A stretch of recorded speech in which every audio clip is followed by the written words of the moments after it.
सडकदेखि सदनसम्म राजनीतिक, आर्थिक, सामाजिक हर क्षेत्रका विषय र प्रसङ्ग यो हो कार्यक्रम आजको सन्दर्भ। नेशनल गोल्ड टेलिभिजनको दैनिक कार्यक्रम आजको सन्दर्भमा यहाँहरूलाई हार्दिक स्वागत छ। म विकल्प चौलागाई। आजको सन्दर्भमा हामी देशभरका समसामयिक विषयवस्तुलाई विश्लेषणात्मक रूपमा प्रस्तुत गर्ने गर्छौँ। नेपाली कांग्रेसका महामन्त्री विश्वप्रकाश शर्माले पूर्ववर्ती सरकारको आलोचना मात्र नभई वर्तमान सरकारले गरेको कामको समीक्षा समेत गर्न कांग्रेस तत्पर रहेको बताए। प्रधानमन्त्री तथा नेपाली कांग्रेसका सभापति शेरबहादुर देउवाको नेतृत्वमा बनेको हालको गठबन्धन सरकारले यो एक वर्षमा गरेको गतिविधिहरूबारे जनतामा गएर समीक्षा गर्ने शर्माको जिकिर छ। सरकारको यस बीचमा भएका कमी कमजोरीहरूलाई औल्याउँदै सचिएर अघि बढाउन कांग्रेस तत्पर रहेको उनले बताए। केपी ओली प्रधानमन्त्री रहनुभएको 3 वर्षे सरकारको असफलता र त्यो सरकारले गरेका चाहिँ संविधान विपरीतका गतिविधिहरू, जनविरोधी गतिविधिहरू, त्यसलाई प्रहार गरेर जाने विषय त हुन्छ।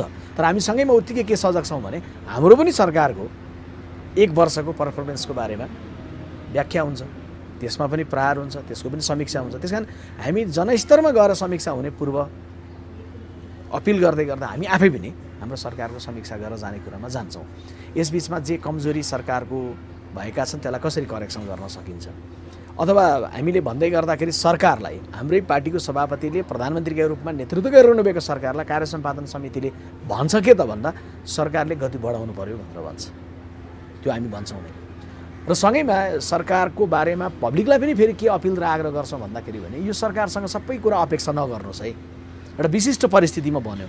संविधानको रक्षाको लागि जनताले विश्वास गरी आफूहरूलाई सत्ता दिएको उनको दाबी छ। सरकारलाई संविधान अनुसार कार्य सम्पादन गर्न जिम्मेवार बनाउने भूमिकामा पनि आफूहरू अग्रसर रहने उनले बताए। साथै कोभिडको महामारीमा जनताले सरकारको आभास पाए कि पाएनन्, यस विषयमा पनि निर्मम समीक्षा गर्ने उनको जिकिर छ। संविधानलाई चाहिँ तपाईको तोडमरोड गरिएको, संविधान विपरीत कदम चालिएको, लोकतान्त्रिक प्रक्रियालाई अवरुद्ध गरिएको, संसदलाई विघटित गरिएको, त्यो बेलामा एउटा विशिष्ट परिस्थितिमा हामीलाई जनताले म्यान्डेट बाहिर बस्न भनेर दिँदै पनि नचाहँदै पनि सरकारको नेतृत्व गरेर जानु पर्यो। त्यसकारण यो सरकारलाई दुईवटा सन्दर्भमा संविधान अनुसार चल्ने, संविधान र संसदको रक्षा गरेर जाने सवालमा एक, र दोस्रो कुरो चाहिँ विश्वव्यापी महामारीबाट जनताको जीवन रक्षा गर्नका लागि सरकार कति गम्भीर भएर जान्छ भन्ने कुराको सवालमा 2, र तेस्रो चाहिँ निर्वाचन सम्पन्न गराउने राष्ट्रिय दायित्व पूरा गर्ने सन्दर्भ। यो 3टा कुराको सन्दर्भमा सरकारलाई हेरिदिनुहोस्, समीक्षा गरिदिनुहोस् भनेर हामी भन्छौँ।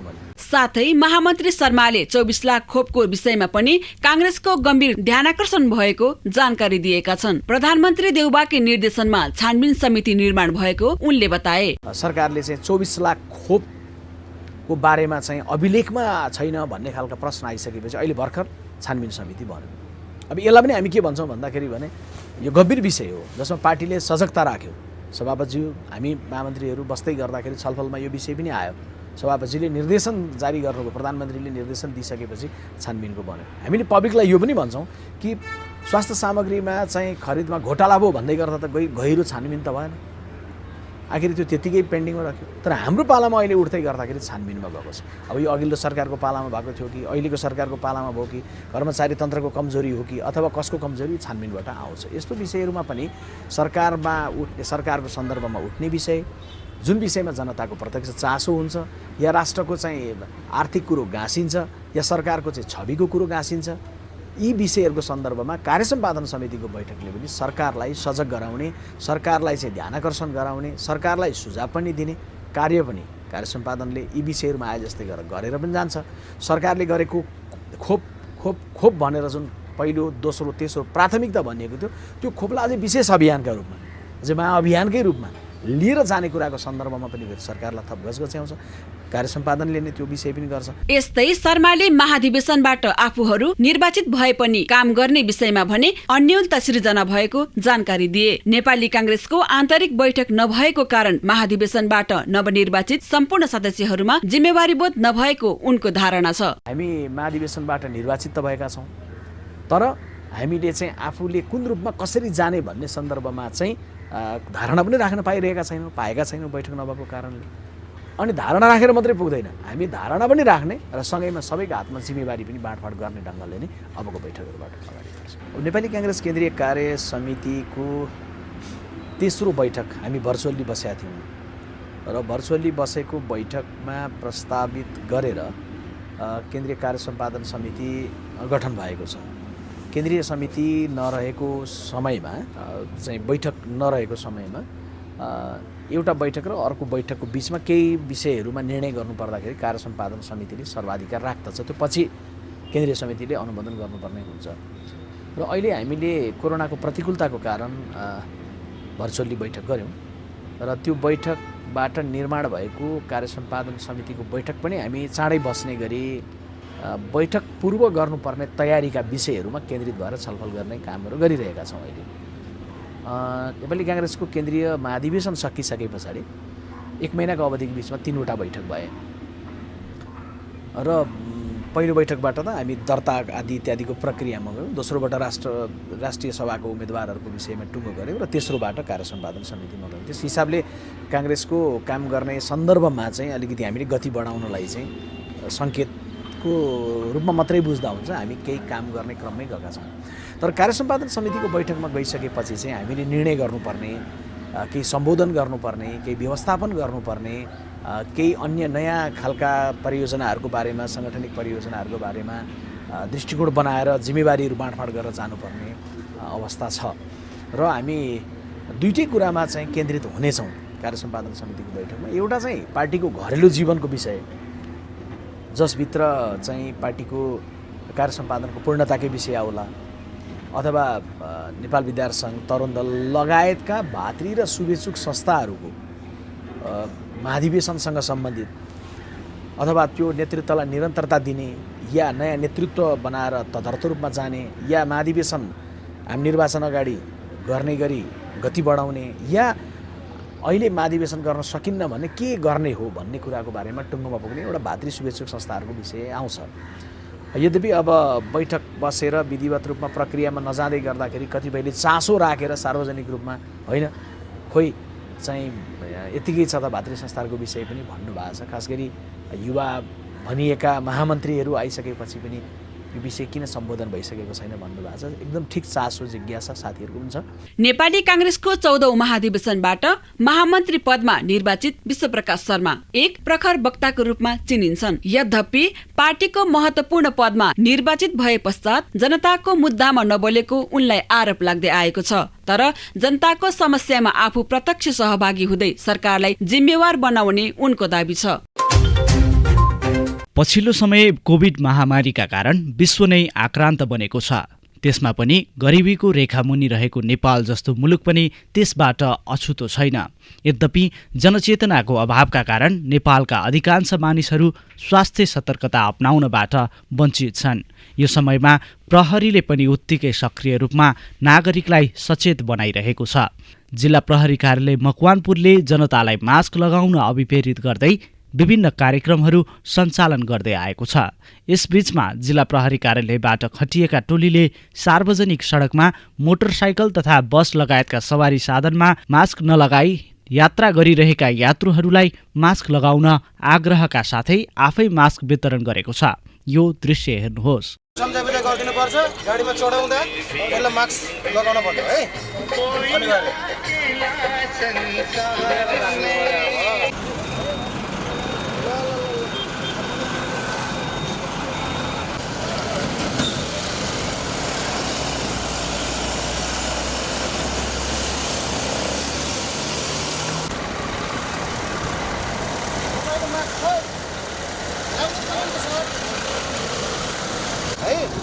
लापरवाही गर्नु भएन।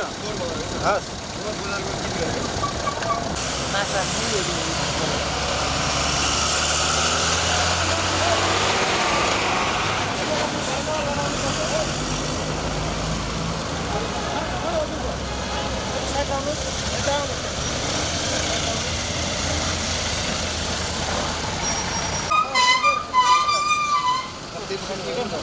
अब अहिले लगाएर है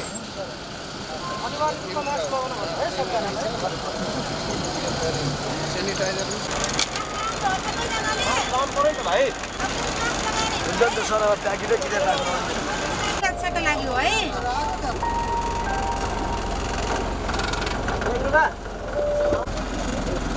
मास्क लगाउनु पर्छ।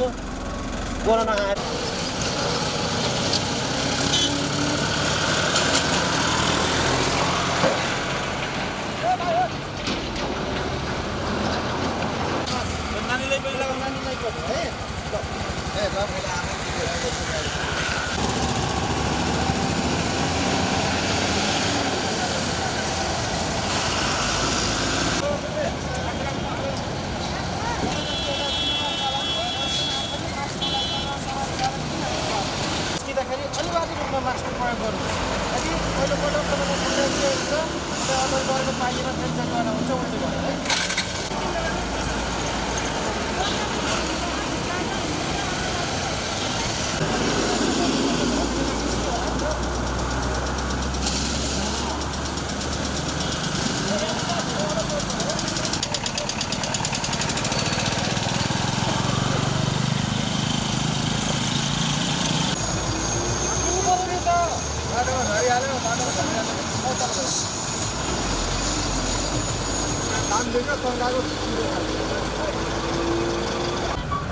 लाग्छ यसो लाउने यो खोलेर यत्रो भिडभाडमा हिँड्दाखेरि लगाउनु पर्छ नि हजुरहरू आफ्नै लागि त हो आफ्नै सुरक्षाको लागि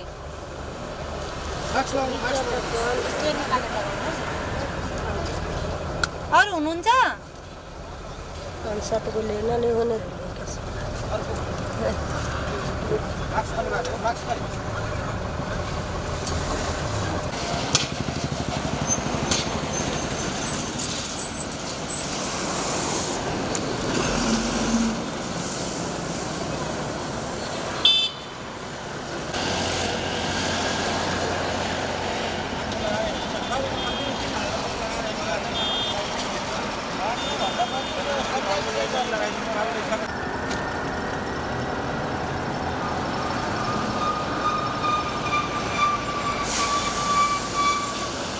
यस्तै यता बागमती प्रदेशको राजधानी हेटौडामा कोभिड विरुद्धको खोप अभियानले तीव्रता पाएको छ। यसैबीच सामुदायिक सेवा उपकेन्द्र तथा सामुदायिक प्रहरी सेवा उपकेन्द्रको आयोजनामा हेटौडा उपमहानगरपालिका वडा नम्बर 10मा कोभिड विरुद्ध खोप अभियानमा पहिलो डोज खोपको मात्रा नलगाएकालाई र पहिलो लगाएकालाई दोस्रो त्यसै गरी दुवै मात्रा लगाइसकेर 6 महिना पूरा भएकालाई बुस्टर डोज खोप लगाउने अभियान सञ्चालन गर्दै आएको छ। हामीले खोप लगाउन आएका केही सर्वसाधारणसँग प्रतिक्रिया लिएका छौं। यो सामग्री हेर्नुहोस्।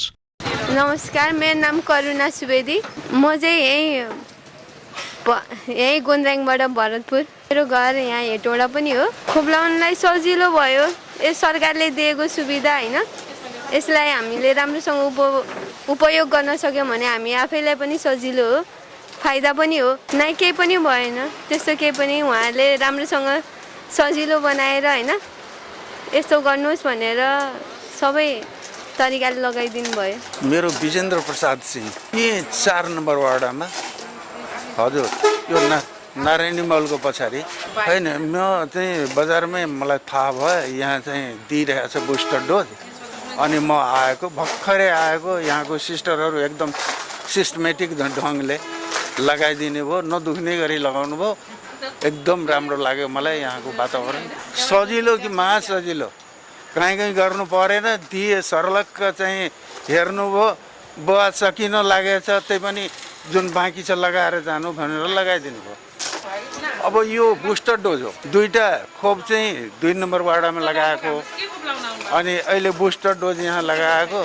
आसानसँग कोही कचबच नगरिकन चाहिँ लगाइदियो। सबैले लगाउनु पाओस्, सबैलाई राम्रो होस्।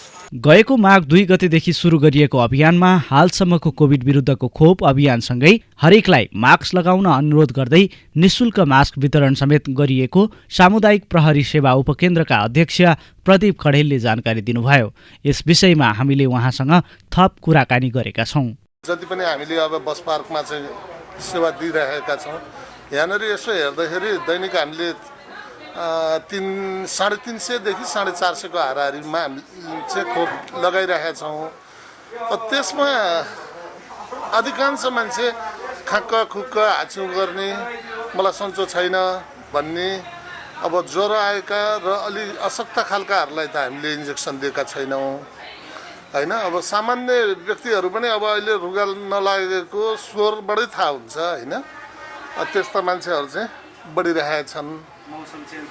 यो मौसम चेन्जले गर्दा पनि हुनसक्छ, अब यो पानी पनि परिरहेको छ यसले गर्दा पनि हुनसक्छ।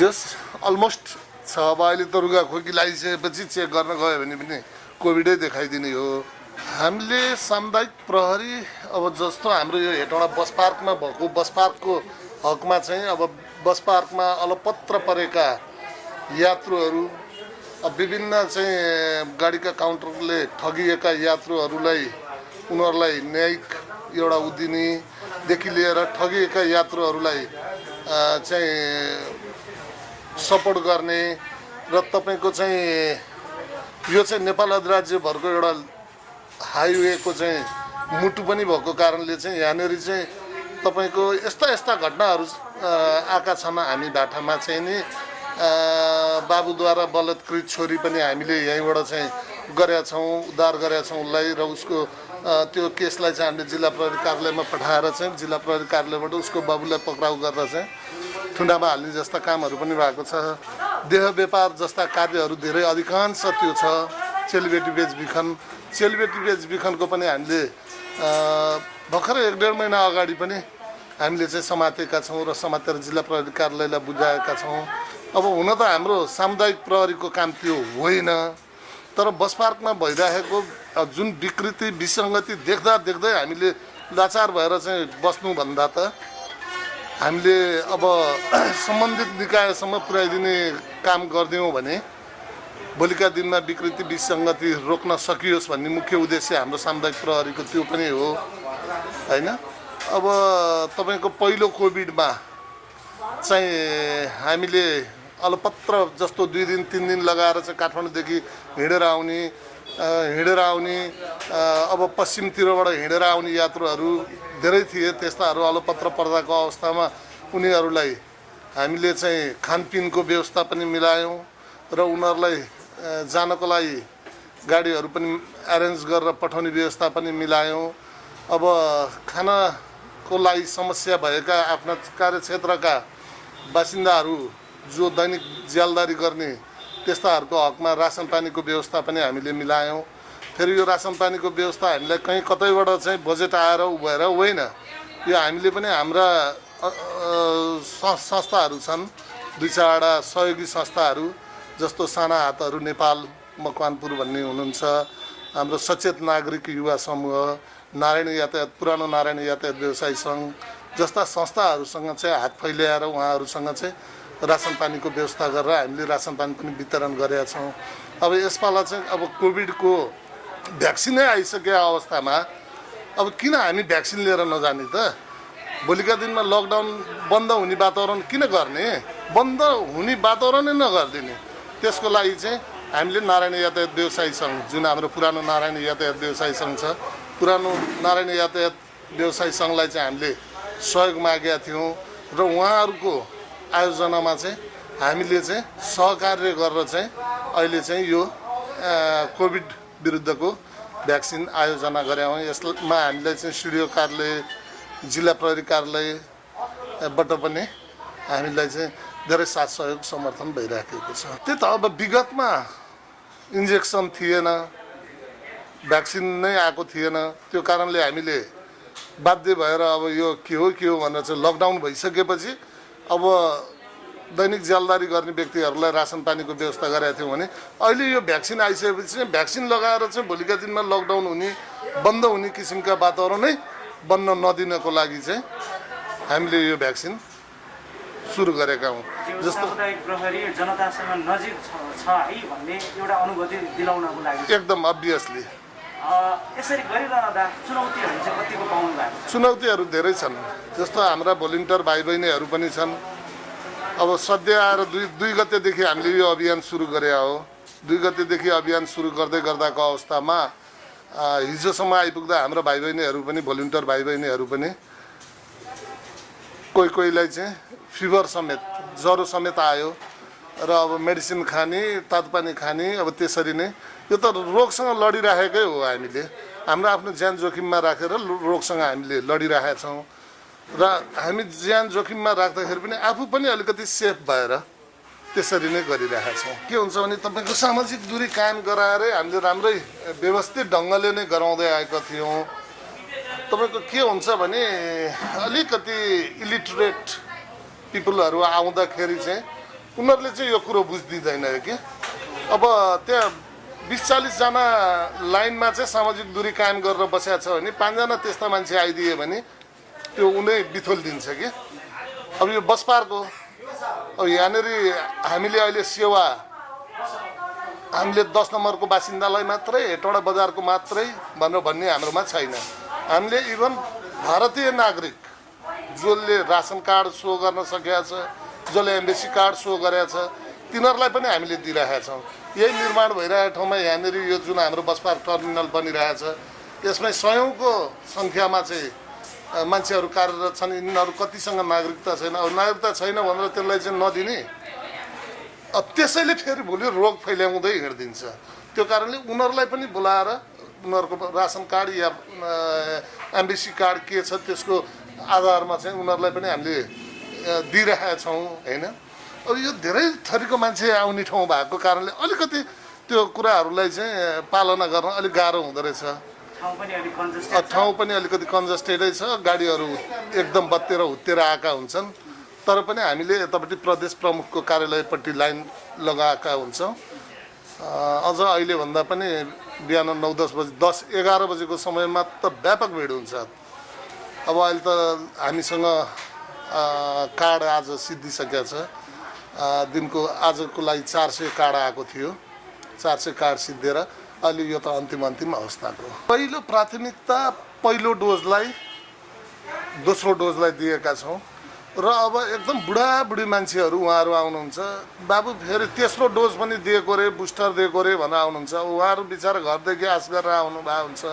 उहाँहरूलाई त्यतिकै पठाउँदाखेरि नमजा होला, ओहो मलाई दिएन भनेर चाहिँ त्यसैले चाहिँ फेरि चाहिँ अर्को रोग उत्पन्न होला भनेर हामीले उहाँहरूलाई दिएका छौँ। हाम्रो यो विशेष गरी फेरि यो चाहिँ हाम्रो मेन प्राथमिकता चाहिँ भनेको तपाईँको यो यात्रु र चालक सहचालकको लागि हामीले यहाँ राखेका हौँ। हामीले दैनिक बिहान एकपटक, बेलुका एकपटक, डे टाइममा चाहिँ हाम्रो यो भ्याक्सिनको भइरहेको हुन्छ। बिहान र बेलुकाको समयमा चाहिँ अब 4 बजे पछाडि हामी मास्क वितरण गर्छौँ। बिहान हामीले चाहिँ 8:30 बजेबाट 9:30 बजीसम्म मास्क वितरण गरे हुन्छ। हामीले दैनिक 1200-1500, 1200-1500को हाराहारीमा मास्क वितरण पनि गरिरहेका छौँ। मास्क पनि हामीलाई चाहिँ अब विभिन्न सङ्घ संस्थाहरूले चाहिँ ल यो बाँडिदिनुहोस् है, यो चाहिँ हाम्रो तर्फबाट भनेर उहाँहरूले ल्याइदिनुहुन्छ। अनि त्यही ल्याएको चिजहरूलाई हामीले बाँडिरहेका छौँ। त्यसको लागि पनि छ। हाम्रो यो लाइनमा लाग्दाखेरि यदि कोही बिना मास्कका छन् भने हामीले मास्क, हाम्रो भोलिन्टियरहरू छन्, हाम्रो आदर्श युवा उपसमिति भन्ने एउटा उपसमिति छ यहीँ बस पार्कको, त्यो भाइहरूले भोलिन्टियरसिप गरिरहेको छ। उनीहरूले निस्वार्थ ढङ्गले चाहिँ उनीहरूले चाहिँ मास्क वितरण, अब अहिले फेरि राज्यले चाहिँ कम्पलसरी अनलाइन गराउने सिस्टम गराएको छ।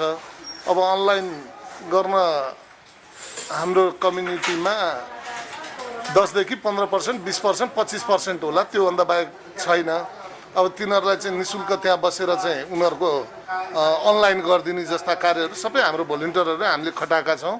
उनीहरूले गरेका छन्। नारायण यातायात व्यवसाय सङ्घले कर्मचारीहरू खटाउनु भएको छ। अधिकांश भनेको बस पार्कका मोबाइल दोकानेहरूले चाहिँ 50 रुपियाँको दरले उठाएर चाहिँ अनलाइन भरिरहेको रहेछ।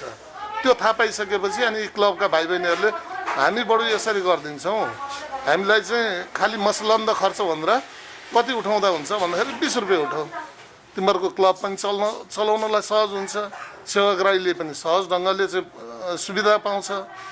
यदि कोही त्यस्ता खालका व्यक्ति छन् मसँग छैन भन्नेलाई उनीहरूले लिँदैनन् फ्री अफ कस्ट।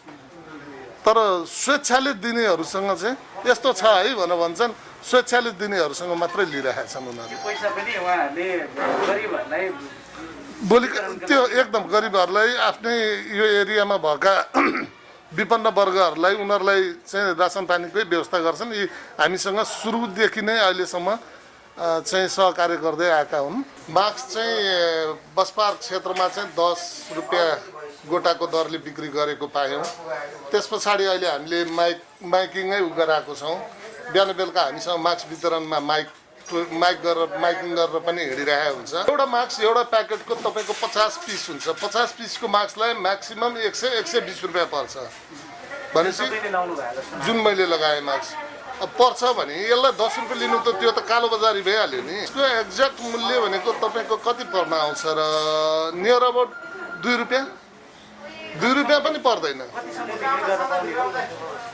बढीमा उनीहरूले 3 देखि 5 रुपियाँ भित्रमा बेच्नु पर्यो यो भनेर त्यो अहिले बस पार्कका सबै व्यवसायीहरूले अहिले अब 3 रुपियाँ त 2 रुपियाँ खुद्रा हुँदैन कसरी दियोस्, अहिले 5 रुपियाँमा चाहिँ यिनीहरूले सेल गरिरहेका छन्। त्यो बस पार्क एरियामा चाहिँ हामीले बिहान बेलुका जुन किसिमको अनुगमन गरेका छौँ, निरीक्षण गरेका छौँ, हामीले चाहिँ माइकिङ गरिरहेका छौँ। यदि तपाईँहरूले त्योभन्दा बढी 5 रुपियाँभन्दा बढीमा 5 त्योभन्दा बढीमा लिनुभयो भने तपाईँहरू कारबाहीमा पर्नुहुन्छ, कालो बजारीमा जानुहुन्छ भनेर सचेत गराइसकेका छौँ। उहाँहरू सचेत भइसक्नु भएको छ।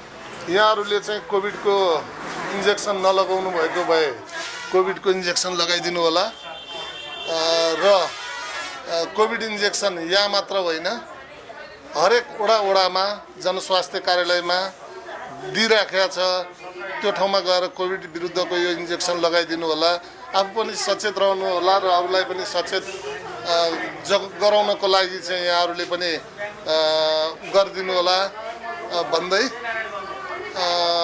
अब तपाईँ हामीले नै यसलाई नियन्त्रण गर्ने भनेको सामाजिक दूरी कायम गर्ने, मास्क लगाउने, सेनिटाइजर प्रयोग गर्ने, भ्याक्सिन लगाउने, त्यो हामीले गर्दिएनौँ, हामीले लापरवाही गऱ्यौँ भने भोलि रोग बढ्दै गएको अवस्थामा चाहिँ रोग बढ्दै गयो भने सरकार पनि बाध्य भएर लकडाउन गरिदिनुपर्छ। लकडाउन गरिदिँदा कतिका पेट भोका हुन्छन्। त्यो कारणले लकडाउन गर्ने वातावरण नबनाइदिनलाई सर्वसाधारण सम्पूर्णमा चाहिँ म एकदम आग्रह गर्दछु। प्रत्येक सङ्घ संस्था र राज्यका निकायहरूले यसै गरी हातेमालो गरी कोभिड विरुद्धको यो अभियानमा साथ र सहयोग गर्न सके कोभिडलाई सजिलै परास्त गर्न सकिन्छ। नागरिकले आआफ्नो स्थानबाट सचेत भई खोप अभियानमा सहभागी हुन जरुरी छ। हवस् त, कार्यक्रम आजको सन्दर्भ आजलाई यति नै। कार्यक्रमको अर्को श्रृङ्खलामा फेरि भेट हुने रहेछ। आजलाई भने सम्पूर्ण युनिटको साथमा म विकल्प चौलागाई पनि बिदा हुन्छु। नमस्कार।